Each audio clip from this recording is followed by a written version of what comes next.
Okey, kali ni saya nak kongsi satu lagi kisah kejayaan tim Go Greenmatic di mana dia ni adalah ejen satu produk, kira syarikat yang dia jual produk ni besarlah, syarikat daripada luar negara. So dia ni memang seorang leader lah dalam syarikat tu. Dia ni ada kereta dan dia nak sewakan kereta dia lah. Okay, so dia sertai Go Greenmatic. Okay, sekarang ni dia ada 3 kereta dan dia sewakan kereta dia menggunakan sistem Go Greenmatic.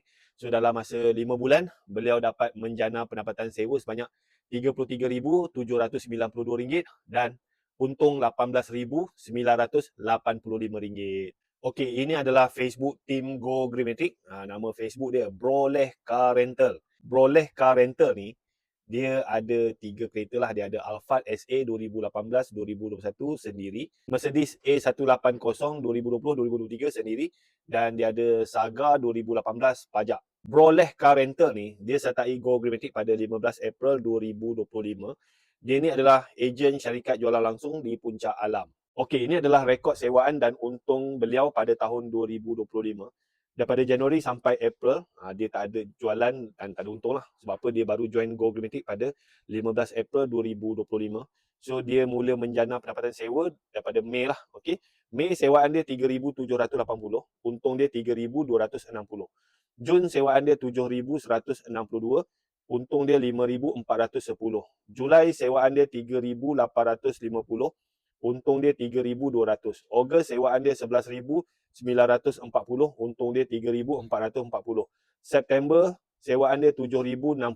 Untung dia 3,675. So daripada Mei sampai September 2025, jumlah sewaan dia adalah 33,792. Untung dia 18,985. Okey, alhamdulillah, dia baru je join dalam masa 5 bulan. Beliau dapat menjana pendapatan sewa sebanyak 33,792 dan dapat untung 18,985 dengan 3 kereta lah. Okey, so dekat sini ada tak sesiapa yang ada kereta lebih yang nak sewakan kereta dia kan? Alright, so kalau you nak join Go Greenmatic, nak belajar, kita kenakan yuran RM300 sahaja setahun. So kita bagi group support, kita bagi training, kita bagi sistem laman web, template dokumen sewa, bahan-bahan marketing, sistem untuk semak pelanggan. Dan kalau you nak kereta ataupun motor, Go Greenmatic pun kita boleh bagi kereta dan motor dalam bentuk pajakan. Tak kisah you ni ejen produk ke, kerja kerajaan ke, kerja swasta ke, suri rumah ke, tak ada kerja ke, duduk bandar ke, duduk kampung ke, tak duduk Malaysia pun boleh buat bisnes kereta sewa ni dengan Go Greenmatic.